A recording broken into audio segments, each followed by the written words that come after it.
ನಿಮ್ಮ ಹೆಸರು ಹೇಳಿ. Srinivas M I. Okay. Manager State Bank of India pension ಡಿಪಾರ್ಟ್ಮೆಂಟ್ನಲ್ಲಿ ಕೆಲಸ ಮಾಡ್ತಾ ಇದ್ದೇನೆ. Very good. 4 ತಿಂಗಳ ಹಿಂದೆ ನಿಮ್ಮ ಹತ್ರ ಬಂದಿದೆ. ಆಗ ಕ್ರಿಯೇಟಿನ್ 4.17 ಇತ್ತು.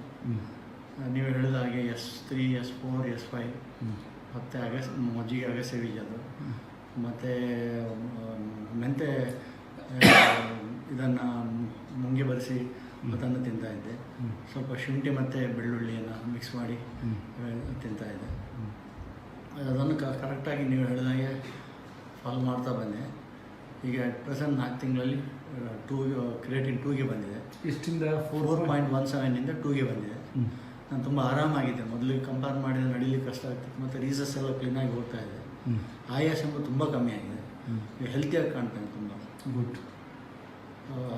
ನೀವು ಹೇಳಿದ್ರೆ ನಾನು ಫಾಲೋ ಮಾಡಿದ್ರೆ ಡೆಫಿನೆಟಾಗಿ ಕ್ರಿಯೇಟಿನ್ ಇಲ್ಲಿಗೆ ತರ್ಬೋದು ಅಂತ ನನಗೆ ಅನಿಸ್ತಾ ಇದೆ. ಹಿಮೋಗ್ಲೋಬಿನ್ ಲೆವೆಲ್ ಹೆಂಗಾಗಿದೆ? ಹಿಮೋಗ್ಲೋಬಿನ್ ಲೆವೆಲ್ನ ಆ್ಯಕ್ಚುಲಿ ಇಲ್ಲಿಗೆ ಬರುವಾಗ 9.5ನಲ್ಲಿತ್ತು.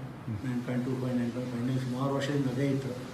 ಇದು ತೊಗೊಳ್ಳಿಕ್ಕೆ ಶುರು ಆದಮೇಲೆ 11.50ಗೆ ಬಂದಿದೆ. Very good. ಸೊ ಏನಿಸ್ತದೆ being an branch manager in ಕೆಲಸ ಮಾಡಬೇಕಾದ್ರೆ ಸ್ವಲ್ಪ ತುಂಬ ಆಯಾಸ ಆಗ್ತದೆ, ಟಯರ್ಡ್ ಆಗ್ತಿದೆ. ಈಗ ಎಷ್ಟೊತ್ತು ಕೂತ್ಕೊಂಡ್ರು ಮಾಡುವಂಥ ಹುಮ್ಮಸ್ಸಿದೆ. ಅಷ್ಟು ಅಂದರೆ ಆಯುರ್ವೇದದಲ್ಲಿ ಹೆಂಗೆ ಅನಿಸುತ್ತೆ ನಿಮಗೆ? ಈಗ ನಿಜವಾಗಿ ಆಯುರ್ವೇದದಲ್ಲಿ 100% ಕ್ಯೂರ್ ಮಾಡ್ಬೋದು ಅಂತ ಭರವಸೆ ನೀವು ಕೊಟ್ಟದ್ದು ಆ ಭರವಸೆ ನಿಜವಾಗಿ ಸಕ್ಸಸ್ಫುಲ್ ಆಗಿದೆ ಅಂತ ಹೇಳ್ಬೋದು.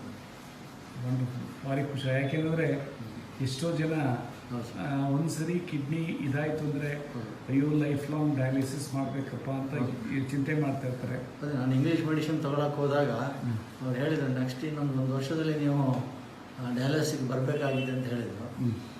ಇದನ್ನು ನಾನು ಹೋಗಿ ಅಲ್ಲಿ ಅಪೋಲೋದಲ್ಲಿ ಅವರು ನೋಡ್ತಾಯಿದ್ರು.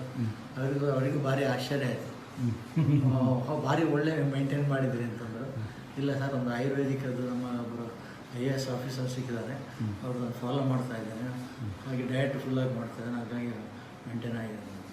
ಸರಿ, ಚೆನ್ನಾಗಿ ಮೇಂಟೈನ್ ಮಾಡಿ ಇನ್ನೂ ಕಮ್ಮಿ ತಾನೇ ಆಗೋದಾನೆ ಅಂತ ಹೇಳಿ. Thank you very much.